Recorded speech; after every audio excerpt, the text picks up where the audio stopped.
Bien-aimés frères et sœurs en Jésus, la grâce, la paix et la miséricorde nous sont données de la part de Dieu le Père et de Jésus-Christ son Fils notre Sauveur. Amen. Pour notre méditation de ce jour, nous allons lire dans la première épître de Paul aux Corinthiens, au chapitre 11, du verset 17 au verset 19.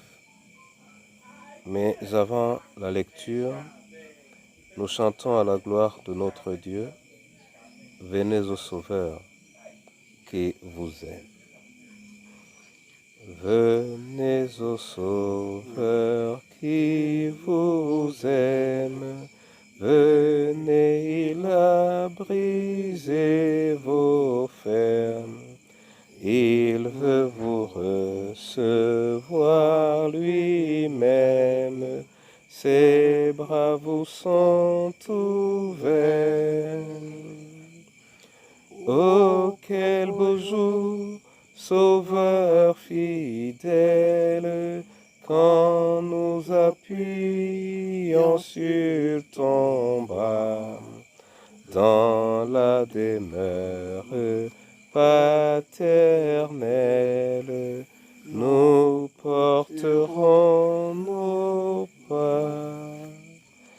Alléluia. 1 Corinthiens 11, 17 à 19. Là, il est écrit: en donnant cet avertissement, ce que je ne loue point, c'est que vous vous assemblez, non pour devenir meilleurs, mais pour devenir pires.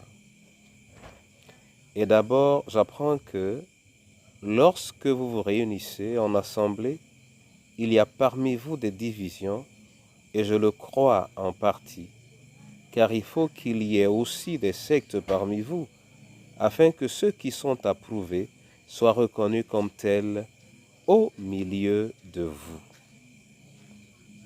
Amen. Bien-aimés frères et sœurs en Jésus, ce sont des paroles que l'apôtre Paul prononce dans l'intention de parler aux Corinthiens de leur manière de prendre part à la table sainte au repas du Seigneur. Mais il y a trois éléments qui nous semblent d'une grande utilité. D'abord, il va parler des chrétiens qui se rassemblent, non pour devenir meilleurs, mais pour devenir pires, et nous allons y revenir. Mais il parlera également de ce que ceux qui sont en assemblée ont en leur sein des divisions. Il croit en ces divisions et il veut même les justifier en disant que ceci est important pour que l'on puisse savoir ou reconnaître ceux qui sont approuvés de l'Éternel, afin qu'il y ait une différence entre ceux qui sont approuvés et reconnus et ceux qui ne le sont pas.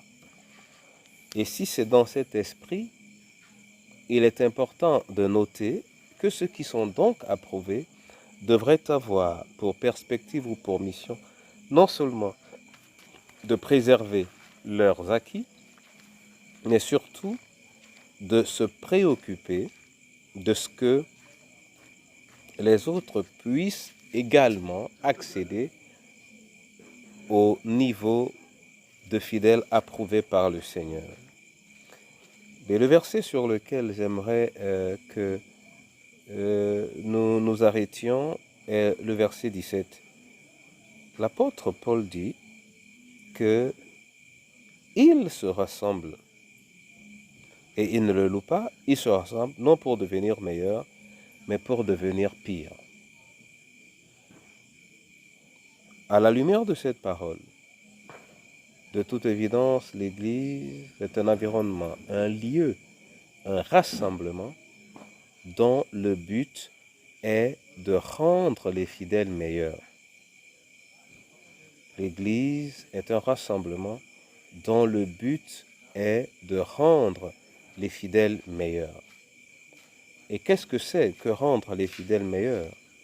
Rendre les fidèles meilleurs, c'est les aider à grandir dans la connaissance de la parole, c'est également les aider à grandir dans l'obéissance à la parole, et c'est enfin de les aider à manifester leur identité, c'est-à-dire à témoigner. Et c'est la raison fondamentale pour laquelle le Saint-Esprit a été donné. Mon frère et ma sœur,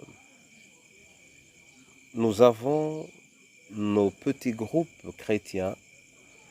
Cela peut être au sein d'une assemblée, cela peut même être au sein d'une famille, cela peut être au sein d'une chorale et je ne sais quoi encore. Posons-nous donc la question, est-ce que dans ces sphères, est-ce que dans ces rassemblements, nous avons l'impression que nous devenons meilleurs? Ou pensons-nous que nous devenons pires au sein de ces communautés? Cette question est essentielle et fondamentale parce que le but de l'Église, c'est de rendre le chrétien meilleur.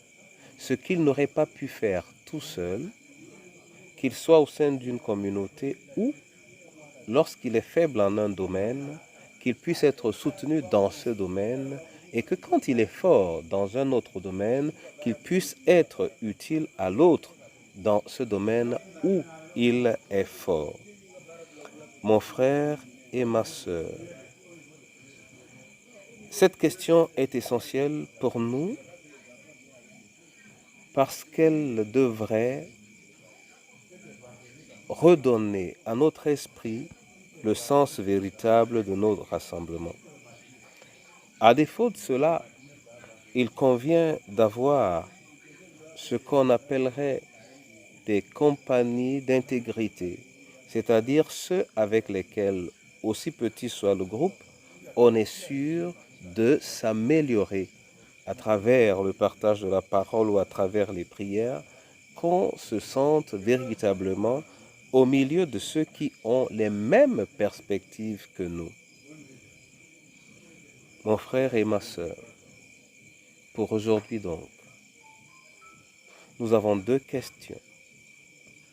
La première est liée aux assemblées dans lesquelles nous nous trouvons. Est-ce que c'est des assemblées faites pour nous améliorer, et je devrais dire sur le plan spirituel, sur le plan moral et sur le plan social? Est-ce que nos assemblées sont des assemblées qui nous aident à nous épanouir sur le plan spirituel, sur le plan moral et sur le plan social? Si ça n'est pas le cas, il y a faille dans le fonctionnement de l'Assemblée. Et si ça n'est pas le cas dans ces grandes assemblées, est-ce que nous avons au milieu de nos assemblées 2 ou 3 partenaires qu'on appellerait partenaires d'intégrité qui pourraient donc à l'occasion nous permettre de nous rassembler et de rêver de notre épanouissement spirituel, moral et social en appui avec la parole du Seigneur? Si cela n'est pas encore le cas, il est temps d'y penser. Il est temps d'y penser car on ne saurait être chrétien tout seul. Il est temps d'y penser. Peut-être qu'on pourrait s'inspirer des différentes prédications, des enseignements qu'on peut recevoir par des voies multiples, mais il est temps d'y penser parce qu'il est important d'échanger avec X ou Y. Peut-être pourrait-on suivre une méditation, un enseignement à côté d'un frère ou d'une sœur, mais qu'on en prenne véritablement l'habitude et que grâce à cela, nous puissions concourir à notre épanouissement dans ces 3 dimensions. Que le Seigneur lui-même nous accorde de conserver dans ce que nous faisons tous les jours, dans ce que nous faisons tous les dimanches, le sens et la portée effective de ce pourquoi nous nous mettons ensemble. Qu'il bénisse sa parole au nom de Jésus-Christ. Amen. Éternel Dieu, je veux te rendre grâce et te dire merci pour ce jour. Je te dis merci pour le souffle de vie, car sans toi nous ne l'aurions pas. Je veux également te dire merci pour ta parole. En effet, elle nous apprend que l'Église a été faite dans le but de nous rendre meilleurs et non de nous rendre pires. Et cette question, cette recherche devrait être permanente en nous. Accorde-nous la grâce de nous soucier nous-mêmes de notre devenir meilleur et de nous trouver un environnement qui nous permettrait de croître effectivement sur le plan spirituel, sur le plan moral et sur le plan social. Au nom de Jésus, nous te prions et te rendons grâce. Continuons à être devant ton trône, Seigneur. Nous voulons amener à tes pieds les veuves et les orphelins, afin que de ton amour et de ton évangile, tu façonnes toi-même leur cœur et que grâce à ta parole, ils puissent devenir meilleurs dans le précieux nom de Jésus. Et sur les 3 plans indiqués, Éternel Tout-Puissant, nous te prions pour nos différentes familles, peut-être au sein desquelles le partage de la parole est devenu rare. Ramène-nous à cette pratique, ramène-nous à cette vérité, ramène-nous à cette activité essentielle. Je veux te prier pour ton Église, répartie dans le monde tout entier, mais qui ne semble plus être à la lumière de sa fondation une source d'épanouissement moral, religieux et spirituel et social. Tends ta droite, Éternel Dieu Tout-Puissant. Tends ta droite, Seigneur, tends ta droite et agis dans ce qui est ta fondation. Le Seigneur Jésus n'a-t-il pas dit qu'il est le bâtisseur de l'Église? Est-il encore tout près de ses disciples et peut-il laisser son nom être prononcé en vain? Dieu Tout-Puissant, manifeste tes grâces. La création tout entière attend la manifestation des enfants de Dieu. Ravive ton Église, réveille ton Église, afin que ta gloire revienne au milieu de ceux qui espèrent en toi. En Jésus, notre Seigneur et Sauveur, nous te prions et te rendons grâce. Amen.